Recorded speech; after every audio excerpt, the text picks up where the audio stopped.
Mukunda jewels వారి కొత్త brand Purvi light weight లో హెవీ డిజైన్ ఈ నవంబర్ 1 కుకట్పల్లిలో గ్రాండ్ ఓపెనింగ్ వివరాలకు సంప్రదించండి. Welcome to Suman TV. బంగారం ధర రోజు రోజుకి అంచనాలకు మించి తగ్గుతుంది. నిజం చెప్పాలంటే ఒక రేంజ్లో అంటే ఒక గత 5-6 నెలల నుంచి ఊహించని విధంగా పెరిగిన బంగారం ధర ప్రతి ఒక్కరికి అందరిని ద్రాక్షగానే మిగిలిపోతుంది అనుకున్న తరుణంలో సడన్ గా తగ్గుముఖం పట్టింది. అలానే వెండి రేట్లలో కూడా చాలా వరకు మనం తగ్గుదలని చూస్తూ ఉన్నాం. ఇది మార్కెట్ ని ఒక రకంగా చెప్పాలంటే కుదిపేస్తోంది. సామాన్యులకి అర్థం కాని ప్రశ్నగా మిగిలిపోతుంది. బంగారం కొనాలా వద్దా, బంగారం మీద ఇన్వెస్ట్ చేయాలా వద్దా అనే ఒక ప్రశ్న ప్రతి ఒక్కరి మనసులో మెదులుతా ఉంది. ఎవరిని కదిపినా, ఏ ఇద్దరి మహిళల్ని మనం మాట్లాడుకున్నా కూడా బంగారం కొనొచ్చా కొనకూడదా, కొంటే ఇప్పుడు ఇది సరైన సమయమేనా, లేదా మరి కాస్త ఆగితే ఇంకాస్త తగ్గడానికి అవకాశం ఉందా, ఇలాంటి ప్రశ్నలన్నిటికీ మనకు సమాధానం చెప్పడానికి బిజినెస్ అనలిస్ట్ వాసు చల్లా గారు టెలిఫోన్ లైన్ లో ఉన్నారు. ఒకసారి ఆయనతో మాట్లాడే ముందు ఈ రోజు బంగారం అలానే వెండి ధరలు ఏ విధంగా ఉన్నాయో ఒక్కసారి చూద్దాం. ఈ రోజు గనక మనం బంగారం ధరలు చూసుకుంటే 24 క్యారెట్స్ల బంగారం ధర 12,114 రూపాయలు. అలానే 22 క్యారెట్స్ వచ్చేసరికి 11,145 రూపాయలు. అలానే 18 క్యారెట్లు వచ్చేసరికి 9,122 రూపాయలు.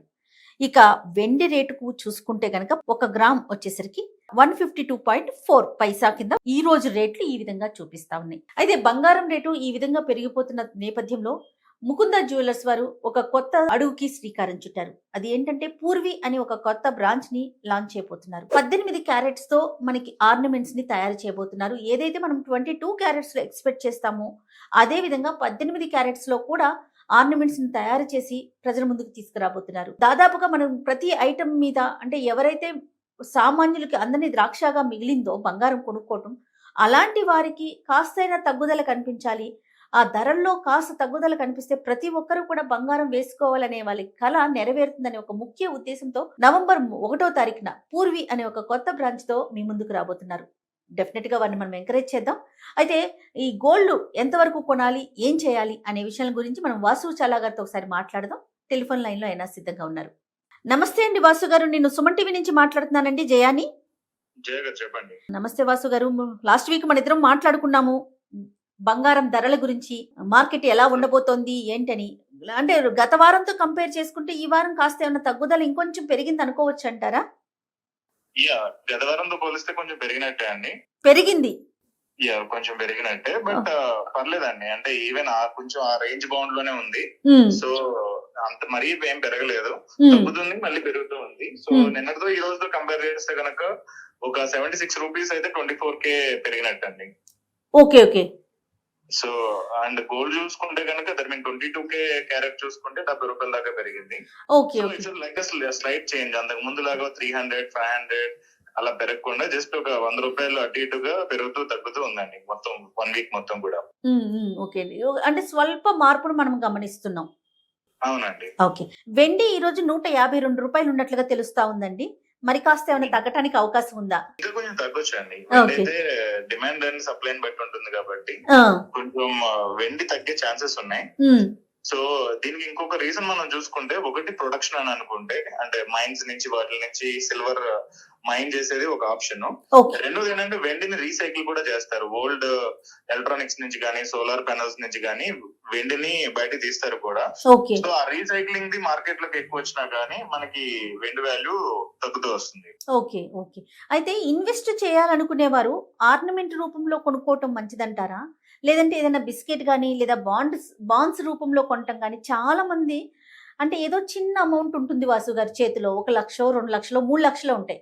దాన్ని బట్టి పెద్ద పెద్ద ఇన్వెస్ట్మెంట్స్ చేయలేకపోతాం. సాధారణంగా మిడిల్ క్లాస్ వారి ఆలోచన ఎలా ఉంటుందంటే, ఒక స్థలమో ఇంకోటో కొనాలంటే ఆ అమౌంట్ చాలదు.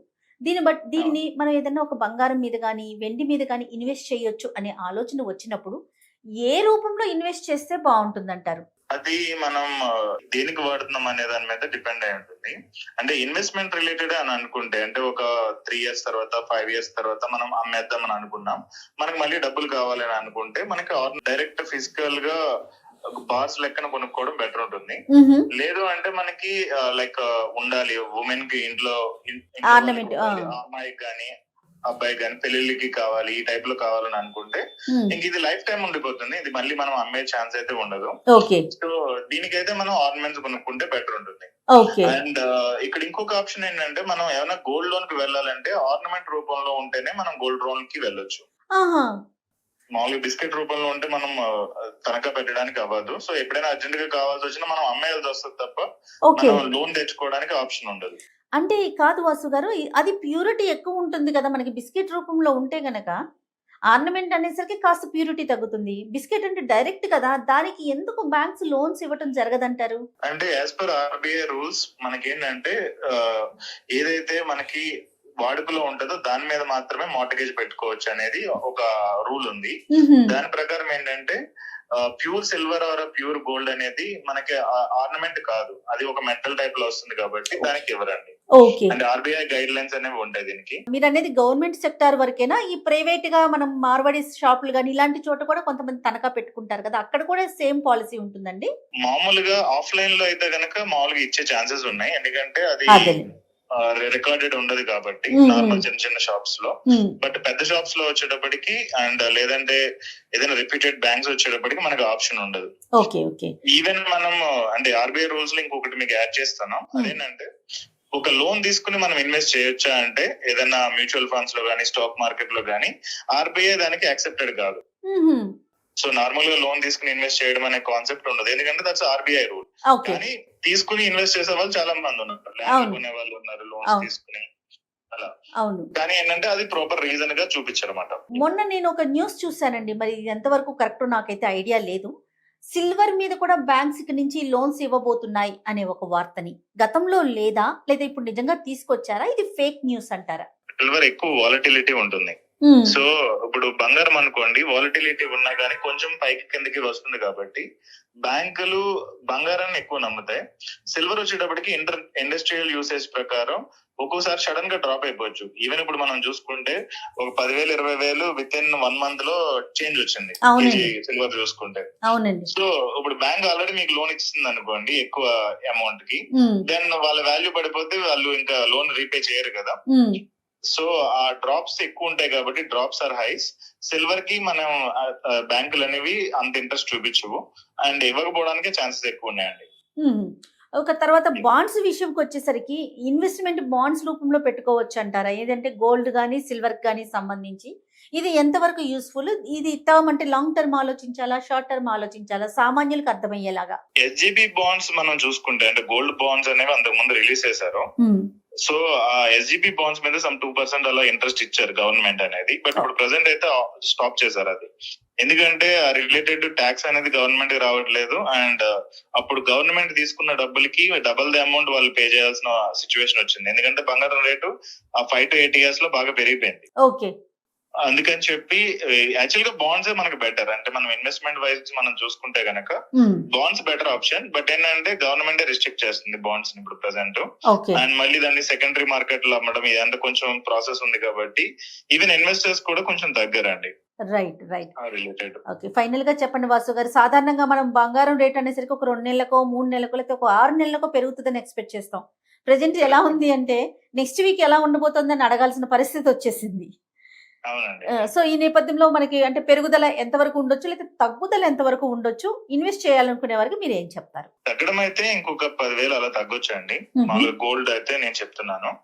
సో ఈవెన్ సిల్వర్ కూడా 10,000 20,000 ప్లస్ ఆర్ మైనస్ ఉండొచ్చు. కానీ ఏంటంటే ఇది షార్ట్ టర్మ్ అండి, అంటే 3 months 6 months చూసుకుంటే మనకి షార్ట్ టర్మ్ ఫ్లక్చువేషన్స్ అనేవి ఉంటాయి.